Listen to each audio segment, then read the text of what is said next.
வணக்கத்துக்குரிய காதலியே.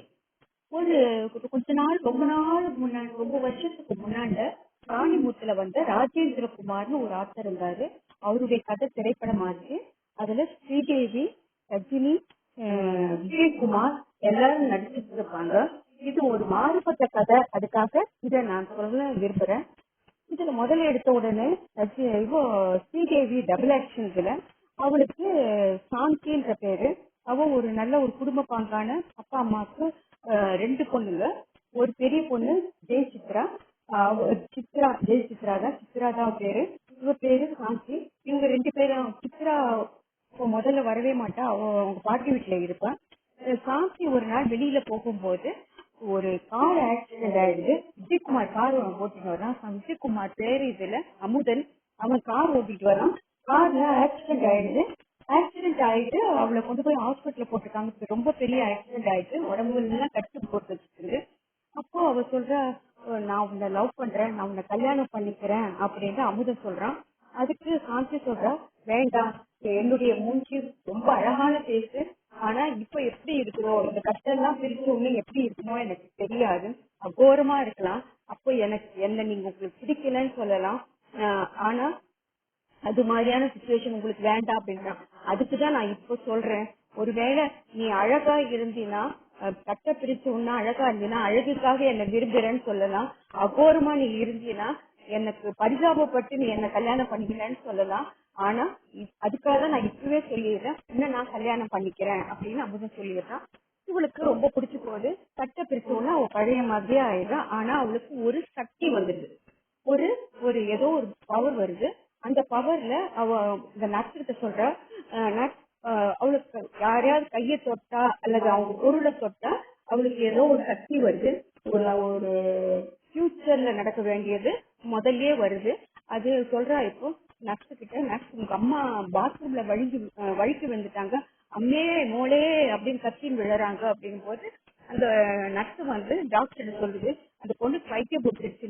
உங்க அம்மா உன்னை மோளேன்னு தானே கூப்பிடுவாங்க, அது எப்படி தெரியும் அப்படின் போது போன் வருது. இப்படி உங்க அம்மா பாத்ரூம்ல வழுக்கி விழுந்துட்டாங்க அப்படின்றது.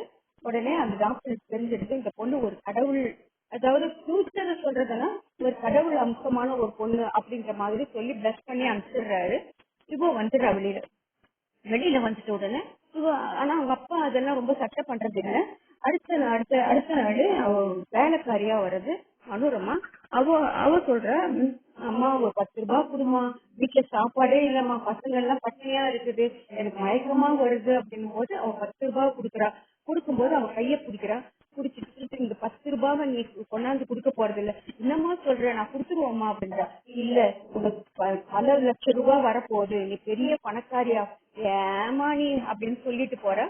அன்னைக்கே அவளுக்கு ஒரு லாட்டரியில பணம் விழுந்துட்டு இருக்கிறதா கிராம பஞ்சாயத்துல வந்து யாரோ இந்த கிராமத்துல வாழ்ந்தவங்களுக்கு லாட்டரியில பணம் விழுந்துட்டு இருக்குதுன்னு பல லட்சம் ரூபாய் பணம் வருது. அவளுக்கு ரொம்ப அதிசயமா ஆயிடுது. ஊருக்கே தெரிஞ்சு போயிடுது இது, இந்த சாந்திக்கு இது மாதிரி பவர் இருக்குன்ட்டு. அதுல இவ ரொம்ப அவ பெரிய பணக்காரி ஆயிடுற. மனோரமாவும் தேங்காய் சீனிவாசனும் வருவாங்க. ரெண்டு பேரும் ரொம்ப பெரிய பணக்காரங்க ஆயிடுவாங்க. பணக்காரங்களாயிட்டு இவங்க வந்து ரொம்ப ரொம்ப ஹாப்பியா இருப்பாங்க. நிறைய ஜுவல்ஸும் காரும் வீடுமா வாங்கிடுவாங்க. இது 10 ரூபாய் நீ கொடுத்த, அதுல நான் பல லட்சம் ரூபாய் எனக்கு கிடைச்சிருச்சு, நீ சாமிமான்ட்டு அவ கால விழுந்து கும்பிட்டுட்டு போயிடுவா. இதுல இது இது இது முடிஞ்சுட்டா அடுத்த நாள் ஒரு திருடன் என்ன பண்றான், இவளை வந்து தொடறதுக்கு அவன் ஏதோ திருடிக்கு வரான். இவன் வந்து தொடரா. வேண்டாம், அவளுக்கு தெரிஞ்சிருக்காங்க திருட பத்தி.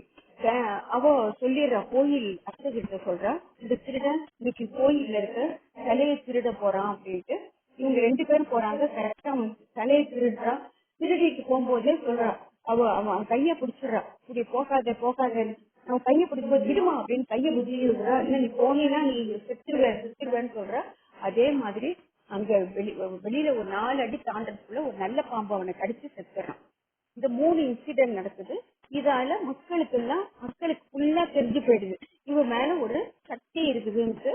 அதுக்காக சாந்திய மக்கள் எல்லாம் அப்படி கொண்டாடுறாங்க. அவங்க அப்பாவுக்கு ரொம்ப சந்தோஷமாயிடுது. அவளுக்கு ஜுவல்ஸ் எல்லாம் நிறைய போட்டு கூட்டிட்டு வர்றாரு.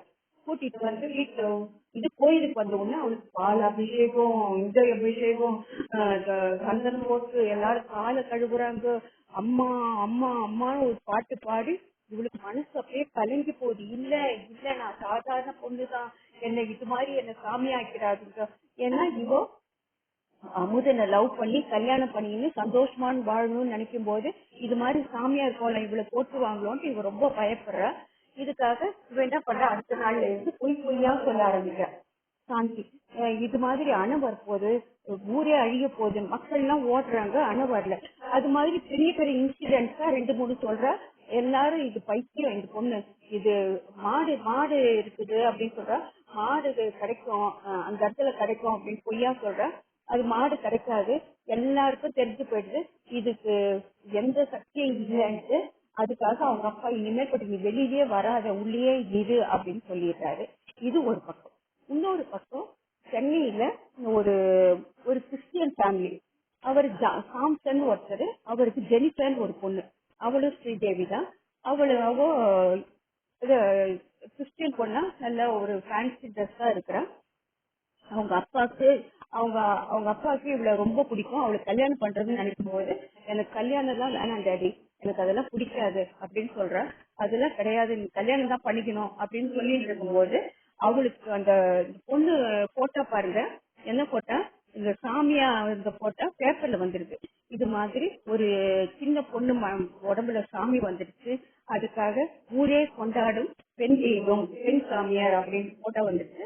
அது இவ்வளவு மாதிரியே இருக்குது. அவ ஃப்ரெண்ட்ஸுங்க எல்லாம் என்ன பண்றாங்க, இவளுடைய ட்ரெஸ், இந்த ஹேர் ஸ்டைல் எல்லாம் மாத்தி ஜடை போட்டு பூ வச்சு பொட்டு வச்சா அப்படியே இன்னொரு சாந்தி மாதிரி இருக்கிறத பார்த்துட்டு இவ அவங்க அப்பாட்ட வந்து கேக்குறா, என்ன நடந்துச்சு சொல்லுங்க சொல்லுங்கன்னு போது, ஆமா நான் சொல்லிடுறேன், நான் இல்லாட்டி இந்த வீட்டுல இருக்கவே மாட்டேன், இது என்னவோ நடந்துட்டு இருக்குது, எப்படி நான் என்ன மாதிரியே இன்னொரு பொண்ணு இருக்க முடியும், அது ஒரு பூங்குளம்ன்ற ஒரு கிராமத்துல இருக்குது அப்படின்னு சொல்லும்போது, இல்ல நான் நான் அவங்க பொண்ணுதான், நானு உங்க பொண்ணு கிடையாது அப்படின்னு போது அவர் சொல்றாரு, நானும் என்னுடைய மனைவியும் ஒரு கார்ல போயிட்டு இருக்கும்போது பிரசவ வழியில பூங்குளம் கிராமத்துல இருந்தோம். அப்ப அவளுக்கு குழந்தை இறந்து போச்சு. குழந்தை இறந்து போன உடனே உங்க அம்மாவுக்கு ரெட்ட குழந்தை பிறந்தாங்க. அவ பால் கொடுக்க முடியாம இருக்கும்போது உங்க அம்மா அந்த குழந்தையை எடுத்து இவ பக்கத்துல போட்டாங்க. இவ பக்கத்துல போட்ட உடனே இவ பால் கொடுத்தா, அது அந்த குழந்தை சமாதானம் ஆயிடுச்சு. உடனே எங்களுக்கு இந்த குழந்தைய தூக்கிட்டு போயிடலான்னு அந்த செத்த குழந்தைய எடுத்து அந்த தாய் பக்கத்துல வச்சுட்டு நான் அந்த குழந்தைய தூக்கிட்டு நாங்க வந்துட்டோம் அப்படின்னு சொல்றேன். அப்போ எங்க அம்மாவை ஏமாத்திட்டு என்ன தூக்கிட்டு வந்துட்டு இருக்கீங்க இல்லையா, அப்போ நான் உங்க குழந்தை கிடையாது, அப்போ நான் எவ்வளவு நீங்க பிரார்த்தனை பண்ணிட்டு இருக்கீங்கன்னு அவங்க அப்பாவிட்ட இவ கத்துறா. இனிமே பற்றி நான் உங்களோட இருக்கவே முடியாது அப்படின்ற. இவ ஏற்கனவே ஜோன்ற ஒரு ஒரு சாதாரண ஒரு பையனை விரும்புறா, அது அவங்க அப்பாவுக்கு பிடிக்காது. இப்ப ஜோ கிட்ட போய் அழுகுறா, நான் இனிமே பற்றி இந்த வீட்டுல இருக்க மாட்டேன், என்னை கூட்டிட்டு போயிடு அப்படின்னு சொல்ற. இவங்க ரெண்டு பேரும் வராங்க. இவங்க ரெண்டு பேருக்கு கல்யாணம் முடிஞ்சு தாம்பத்திய உறவு எல்லாம் முடிஞ்சிருது. முடிச்சிட்ட உடனே இவளுக்கு வயிற்று வலி வந்துருது.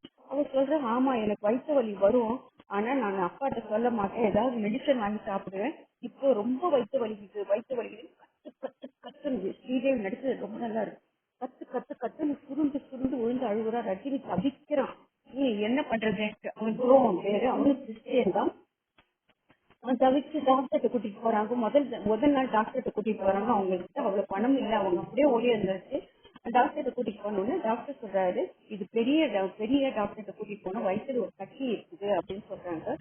இவங்க எப்படியோ சமாளிச்சு போய் காமிச்சா அவளுக்கு வயிற்றுல கேன்சர் அப்படின்றது தெரிஞ்சு போச்சு. யாருக்கு? ஜெனிஃபருக்கு கேன்சர்ன்றது தெரிஞ்சு போச்சு. அவ டாக்டர் சொல்றாரு, நீங்க சீக்கிரமா ஒரு ஆபரேஷன் பண்ணீங்கன்னா தான் இவளால பழைக்க முடியும் அப்படின்றாரு. இவ ஒளிஞ்சிட்டு கேட்கிற நர்ஸுக்கு சொல்றது, இந்த பொண்ணு பழைக்கிறது ரொம்ப கஷ்டம் அப்படின்றது டாக்டர் நர்ஸுக்கு சொல்றது இவ கேட்டுட்டு இவ வயிற்று வழியில துடி துடி துடி துடிக்கிறா. அவளுக்கு அவங்க சொந்த அப்பா அம்மாவை பார்க்கணும்ன்ற ஆசை வந்துருக்கு. அவ இந்த கிராமத்துக்கு வரா. இதுக்குள்ள இங்க சாந்தி விட்டு அவங்க அக்கா வந்துடுறா. அவ ஜெயிச்சிக்கிறா சொன்ன ஜெயிச்சிக்கிறா. அவ வரா. அவ வந்து ஒண்ணு அவளுக்கு ஒரு அக்கா இருக்கிறாரு, அவர் ஜெய் கணேஷ். அவங்க ரெண்டு பேருக்கும் கல்யாணம் பண்ணி வைக்கணும் அப்படின்றதுக்காக அவங்க அப்பா ஏற்பாடு பண்றாரு. அவன் ஜெய் கணேஷ் ரொம்ப கிண்டலா, ரெண்டு பேரும் நில்லுங்க, யார் அழகா இருக்காங்களோ அவங்கள கல்யாணம் பண்ணிக்கிறேன், 2 பேரும் என்னுடைய மாமா பொண்ணுங்க தானேன்ட்டு நிக்க வச்சு பார்ப்பான். அவங்க மாமா அக்கா வேண்டான்னா நான் உங்களை கல்யாணம் பண்ணிக்கிறேன் இவங்க தமாஷா சொல்லுவா. அது அவங்க அப்பா கேட்டு சிரிப்பாரு. அதுக்கப்புறம் இவ இவங்க எல்லாம் கல்யாண ஏற்பாடு எல்லாம் நடந்துட்டு இருக்கோம். அப்போ எல்லாரும் அவங்க எல்லாம் தண்ணி போட்டுட்டு, அது அந்த காலத்துல அப்படிதான் இருக்கு பாருங்க, தண்ணி போட்டுட்டு சீட்டாடிட்டு இருப்பாங்க முன்னாள். அப்போ இவங்க எல்லாம் நீங்க எல்லாம் மேல போங்க மேல போங்கன்ட்டு சாந்தி வந்து விரட்டிட்டு அவனுடைய உங்க மாமாவுடைய, அதாவது ஜெய் கணேஷுடைய கோட் அங்க இருக்கும் அதை பொதுவா அவளுக்கு பட பட பட பட பட பட பட பட பட பட ஒரு ஏதோ ஒரு கத்து கத்து கத்துன்னு கத்துவா. இது வரலும் பொய்யாதான் வந்துச்சு. இது வரலும் அவளுக்கு பொய் பொய்ன்னு சொல்லிட்டே இருந்தவோ நிம்மதியா இருந்தா. ஆனா இப்ப நிஜமாலுமே அவளுக்கு அது அது அது இன்னும் அந்த சக்தி அவளுக்கு போகல. அது வந்துடுச்சு. வந்துட்டா ஒண்ணு இப்ப பார்த்தா அவங்க அக்காவும் அக்கா போற அக்காவுடைய புருஷ கல்யாணம் முடிஞ்சு அமெரிக்கா போடுறாரு. அந்த விமானம் வெடிச்சு செதற மாதிரி இவளுக்கு கனவு வருது. அத சொல்லி அக்காவை எப்படியாவது காப்பாத்தணும், இந்த கல்யாணத்துல இருந்து காப்பாத்தணும்னு டாக்டர்கிட்ட போய் சொல்லி டாக்டர் அக்காவை கடத்தி வச்சு அக்கா திரும்ப கல்யாண மண்டபத்துக்கே வந்துடுறான். வந்து அவன் தாலி கட்டும் போது இவன் கத்துன்னு கத்துறா, வேணாம் வேணாம் வேணான்ட்டு. அவங்க அத்தை தான், அத்தையுடைய பொண்ணு. அத்தை இவளுக்கு அம்மா கிடையாது, அப்பா மட்டும்தான் இருக்கிறாங்க, அம்மா கிடையாது. ஐயோ கத்து கத்துன்னு கத்துறா, எதுக்கு இப்படி பண்ற அப்படின்னு போது, வேணாக்கா இந்த கல்யாணம் வேணாக்கா உங்களுக்கு வேணாக்கா அப்படின்ற. அப்போ அவங்க அத்தை எதுக்கு இப்படி கத்துறா அப்படின்னு சொல்லிட்டு ஆனா தாலி கட்டி முடிச்சிடுறாங்க. அப்ப அடுத்த நாள் இவன் கைட்டு கிளம்புறான். அப்பவும் தடுக்கிறா, வேணாக்கா போக வேணாம், இதுவாவது கேடுங்க, போக வேணாம் போக வேணான்ற. அப்போ இவன் போயிடுறான். போய் ஒரு கல்யாணம் முடிஞ்சு அடுத்த நாளே அவன் இறந்துடுறான். லைட்டு இது ஆயிடுது, எரிஞ்சு போகுது. அதெல்லாம் அவன் இறந்துடுறான். இறந்துட்ட உடனே இவங்க அத்தை கத்துக்கிறான், உனக்கு தெரிஞ்சுமா, உனக்கு அந்த சக்தி போலன்னு தெரியுது. இது வரலும் நீ சிங்கம் வருது சிங்கம் வருது சிங்கம் வருதுன்னு எல்லாரையும் பயமூட்டிட்டு நிஜமான சிங்கம் வரும்போது நாங்க யாருமே நம்பல. நீ இது வரல நடுவுல நிறைய ஒரு வருஷம் போய் சொல்லிட்டால, அதுக்காக இப்ப நிஜமான உனக்கு கனவு வரும்போது நாங்க யாரும் நம்பல. ஆனா அவங்க அத்தை கேட்பான், அது என்னன்னா சொல்லி அதை போக வேணாம் சொல்றியே, பிளைட் எரிஞ்சு போகணும்னு சொன்னியா அப்படின்ட்டு அவளை போட்டு அடி அடின்னு அடிக்கிறாங்க. அவங்க அப்பா அடி அடின்னு ஒரு இதுல வச்சு அடிப்பார். இந்த இதுல கொடையில வச்சு நல்லா அடி அடின்னு அடிச்சுருவார் ஸ்ரீதேவி சாந்திய. அப்பதான் இவங்க 2 பேரும் இவளுக்கு ரொம்ப வயிற்று வலி ஜாஸ்தி ஆயிடும், இங்க வந்துருவா. இங்க நான் எங்க அப்பா அம்மாவை பார்க்கணும் அப்படின்றதுக்காக இவ இங்க வருவா. அப்ப இவள அடி அடிச்சதால அங்க வருவா. அந்த காராண்டு வந்துருவா இவ சாந்தி. இவளை பார்த்துட்டு 2 பேரும் கட்டி பிடிச்சிப்பாங்க. இல்ல 2 பேரும் ஒரே மாதிரியே இருக்கீங்க அப்படின்னு சொல்லும் போது, ஆமா நாங்க 2 பேரும் ரெட்ட பிறவிங்கன்னு சொல்லும் போது அவளுக்கு தெரியும் சாந்திக்கு, நீ போயிட்ட உடனே அம்மா இறந்துட்டாங்க அப்படின்னு சொல்லுவா.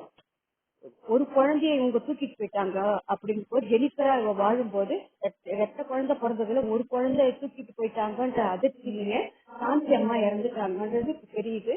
இவளுக்கு இன்னும் கோவம் வருது ஜெனிஃபருக்கு. இப்ப போய் அப்பாகிட்டையும் அத்தைகிட்டையும் போய் பார்த்தே தீரணும்ன்றதுக்காக வயிற்று வலியோட இப்போ சாந்தி மாதிரி புடவையெல்லாம் கட்டிட்டு இருக்கா. அதோட இவ போறா. எல்லாம் சேர்த்து ஒரு 10 மணி நேரத்துக்கு மேல அவங்க அப்பா அடிச்சு 10 மணி நேரத்துக்கு மேல இவ போறா. போனோன்னு அவங்க அப்பா கட்டி பிடிச்சிட்டு, என்னமா என்னை விட்டுட்டு நீ போயிட்டியா, நான் அடுத்த நாள் நான் உனக்கு அப்பா தானே, ஆமாப்பா அப்பா தான், நீங்க எனக்கு அப்பா தான் எனக்கு அப்பா தான். அவ அப்படியே அங்க விழுந்து செத்துட்டா. இவ என்ன பண்ணுவா, ஜெனிஃபர் இவளை புடிச்சுப்பா, யார ஜோவை புடிச்சுப்பா, போகாத, அவ நினைச்சபடி அவங்க அப்பா கையிலேயே கொல்லி வாங்கிக்கிட்டோம், நீ போகாத, நீ கார திருப்பு, நாம அவரு இறந்துட போறாரு.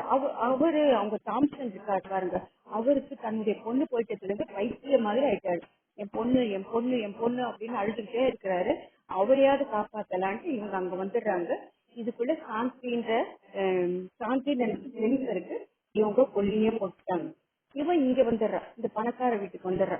வந்துட்டு இவ அதே மாதிரியே ட்ரெஸ் பண்ணிட்டு இருக்கா. அவங்க அப்பா அப்படியே பைத்தியமா இருக்கும்போது இவ மாடர்னா ட்ரெஸ் பண்ணிட்டு சாந்தி டேடி அப்படின்னு கூப்பிடுறா. அவங்க அப்பா திரும்பி பார்த்துட்டு ரொம்ப சந்தோஷப்பட்டு, அம்மா வந்துட்டியா, நீ வந்துட்டியா, நீ வந்துட்டு முன்ன நான் இதுக்கு போனோன்னு இருந்தேன், இந்த ஜெருசலம் எல்லாம் போனோன்னு இருந்தேன், நீ இங்கேயே இருமா அப்படின்னு சொல்லிட்டு அவளை வாழ்த்திட்டு அவ சொத்து எல்லாம் அவ பேர்ல எழுதி கொடுத்துட்டு அவரு இயேசுதான் இருக்கிறேன் அவர் போயிடுறாரு.